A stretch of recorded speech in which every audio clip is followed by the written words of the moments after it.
जो पर ब्रह्मा के ज्ञाता हैं वे अग्निदेव के प्रभाव में, प्रकाश में, दिन के शुभ क्षण में, शुक्ल पक्ष में या जब सूर्य उत्तरायण में रहता है, उन 6 मासों में इस संसार से शरीर त्याग करने पर उस पर ब्रह्मा को प्राप्त करते हैं। जब अग्नि, प्रकाश, दिन तथा पक्ष का उल्लेख रहता है तो यह समझना चाहिए कि इन सबों के अधिष्ठाता देव होते हैं, जो आत्मा की यात्रा की व्यवस्था करते हैं। मृत्यु के समय मन मनुष्य को नवीन जीवन मार्ग पर ले जाता है। यदि कोई अकस्मात या योजना पूर्वक उपयुक्त समय पर शरीर त्याग करता है तो उसके लिए निर्विशेष ब्रह्म ज्योति प्राप्त कर पाना संभव होता है। योग में सिद्ध योगी अपने शरीर को त्यागने के समय तथा स्थान की व्यवस्था कर सकते हैं। अन्यों का इस पर कोई वश नहीं होता। यदि संयोगवश वे शुभ मुहूर्त में शरीर त्यागते हैं तब तो उनको जन्म मृत्यु के चक्र में लौटना नहीं पड़ता, अन्यथा उनके पुनरावर्तन की संभावना बनी रहती है। किंतु कृष्ण भावनामृत में शुद्ध भक्त के लिए लौटने का कोई भय नहीं रहता, चाहे वह शुभ मुहूर्त में शरीर त्याग करे या अशुभ क्षण में, चाहे अकस्मात शरीर त्याग करे या स्वेच्छापूर्वक। जो योगी धुएं रात्रि कृष्ण पक्ष में या सूर्य की दक्षिणायन में रहने के 6 महीनों में दिवंगत होता है, वह चंद्रलोक को जाता है, किंतु वहां से पुनः चला आता है। भागवत के 3 स्कंध में कपिल मुनि उल्लेख करते हैं कि जो लोग कर्म कांड तथा यज्ञ कांड में निपुण हैं, वे मृत्यु होने पर चंद्रलोक को प्राप्त करते हैं। ये महान आत्माएं चंद्रमा पर लगभग 10,000 वर्षों तक रहती है और सोम रस का पान करते हुए जीवन का आनंद भोगती है। अंततो गत्वा वे पृथ्वी पर लौट आती है। इसका अर्थ यह हुआ कि चंद्रमा में उच्च श्रेणी के प्राणी रहते हैं, भले ही हम अपनी स्थूल इंद्रियों से उन्हें देख न सके। वैदिक मतानुसार इस संसार से प्रयाण करने के 2 मार्ग हैं, एक प्रकाश का तथा दूसरा अंधकार का। जब मनुष्य प्रकाश के मार्ग से जाता है तो वह वापस नहीं आता, किंतु अंधकार के मार्ग से जाने वाला पुनः लौट कर आता है। आचार्य बलदेव विद्याभूषण ने छांदोग्य उपनिषद से ऐसा ही विवरण उद्धृत किया है, जो अनादिकाल से सकाम कर्मी तथा दार्शनिक चिंतक रहे हैं। वे निरंतर आवागमन करते रहे हैं।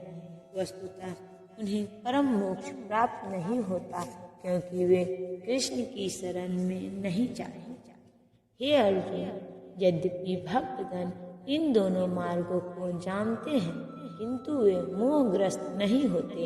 अतः तुम भक्ति में सदैव स्थिर रहो। कृष्ण अर्जुन को उपदेश दे रहे हैं कि उसे इस जगत से आत्मा के प्रयाण करने के विभिन्न मार्गों को सुनकर विचलित नहीं होना चाहिए। भगवत भक्त को इसकी चिंता नहीं होनी चाहिए कि वह स्वेच्छा से मरेगा या दैव वशात। भक्त की कृष्णा भावनामृत में दृढ़ता पूर्वक स्थित रहकर हरे कृष्ण का जप करना चाहिए। उसे यह जान लेना चाहिए कि इन दोनों मार्गों में से किसी की भी चिंता करना कष्टदायक है। कृष्ण भावनामृत में तल्लीन होने की सर्वोत्तम विधि यही है कि भगवान की सेवा में सदैव रत रहा जाए। इससे भगवत धाम का मार्ग स्वतः सुगम, सुनिश्चित तथा सीधा होगा। इस श्लोक का योगायोग शब्द विशेष रूप से महत्वपूर्ण है। जो योग में स्थिर है वह अपनी सभी गतिविधियों में निरंतर कृष्ण भावनामृत में रत रहता है। श्री रूप गोस्वामी का उपदेश है कि मनुष्य को सांसारिक कार्यों से अनासक्त रहकर कृष्ण भावनामृत में सब कुछ करना चाहिए।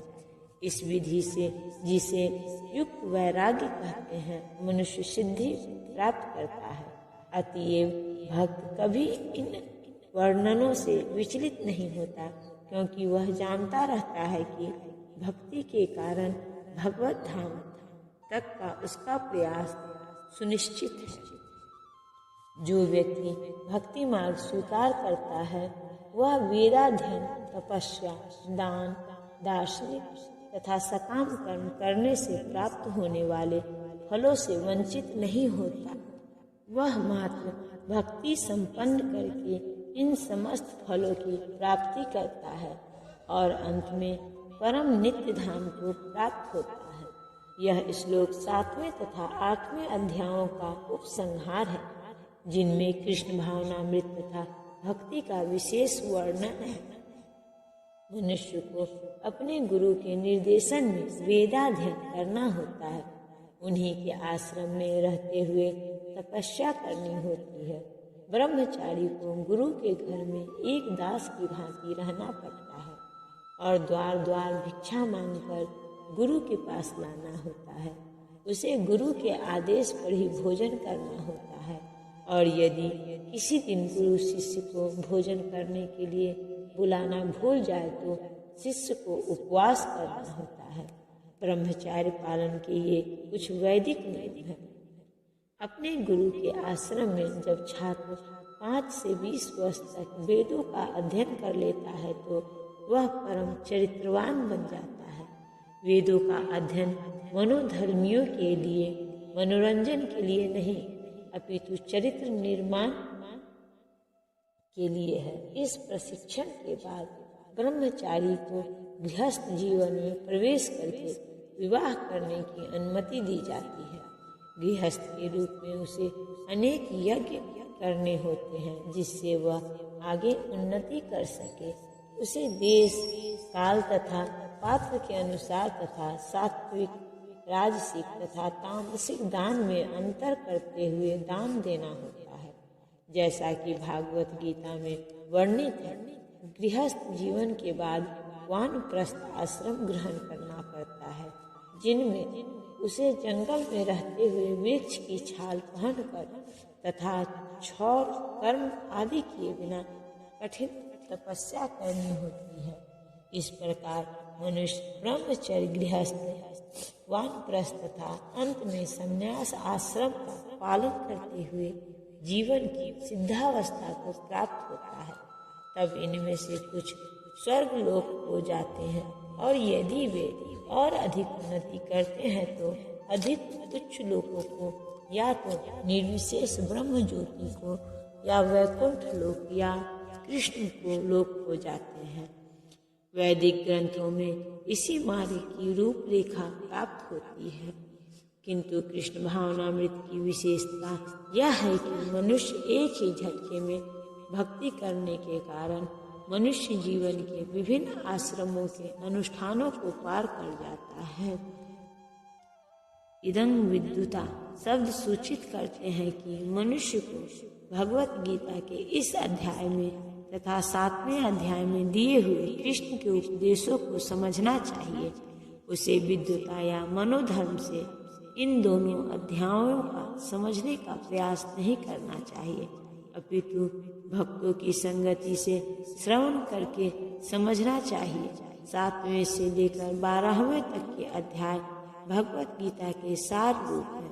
प्रथम 6 अध्याय तथा अंतिम 6 अध्यायों, इन मध्यवर्ती 6 अध्यायों के लिए आवरण मात्र है, जिनकी सुरक्षा भगवान करते हैं। यदि कोई गीता के इन 6 अध्यायों को भक्त की संगति में भली भांति समझ लेता है तो उनका जीवन समस्त तपस्याओं, यज्ञों, दानों, चिंतनों को पार करके महिमा मंडित हो उठेगा, क्योंकि वे केवल कृष्ण भावनामृत के द्वारा उसे इतने कर्मों का फल प्राप्त हो जाता है।